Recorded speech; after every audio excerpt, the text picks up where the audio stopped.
Good morning, America. Now, unless you've been asleep under a rock for the last 12 hours or so, you know that we have a new president of the United States. And not exactly new. He was the 45th president of the United States and is about to become the 47th president of the United States. And his name is Donald Trump. Now, for some of you, that's going to make you incredibly happy that the candidate you supported is now going to be the president. And for the other half of the country, you're incredibly sad that your candidate didn't win. But either way, Donald Trump is now going to be the president of the United States. And now the actual work begins. Number one, Donald Trump has to fix an economy that's not actually broken. I mean, when you think about it, jobs are up, unemployment's down, energy prices are down, inflation is down, interest rates are coming down. All indicators is that the economy is strong. Yet there are people out there, many people who feel as though they've got less money to buy the things that they need than they had before. And I'm curious to see how he's actually going to fix that, to make people feel as though the economy is working for them.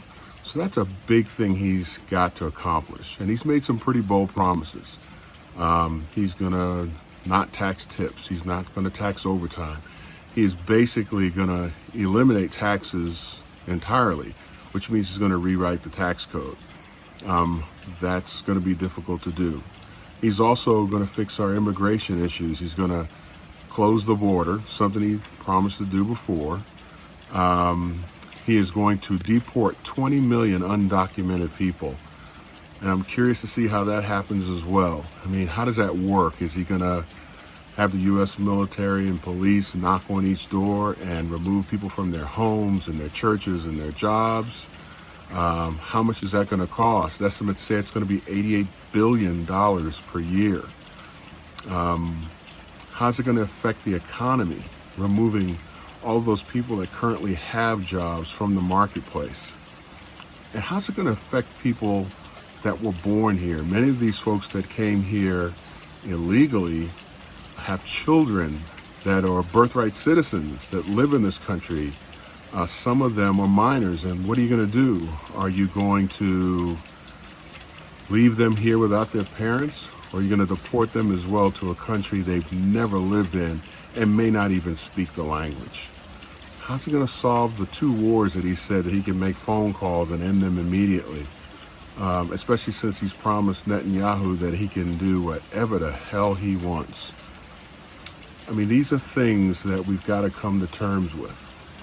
And Donald Trump has made a lot of promises, and we'll see how he goes about fixing them. Either way, what I sincerely hope is that this country can come together. We're supposed to be one nation, not reds and blues, not Democrats and Republicans. So let's see if he reaches out an olive branch, even though throughout his candidacy, he has said that he would not, that he's going to go after his enemies. He's going to jail people that didn't agree with him, and he considers many to be the enemy within. So that's, like I said, where the real work begins. At the end of the day, he is our president. And I hope that he realizes that as president of the United States, he works for the people. The people don't work for him. So that's my piece today.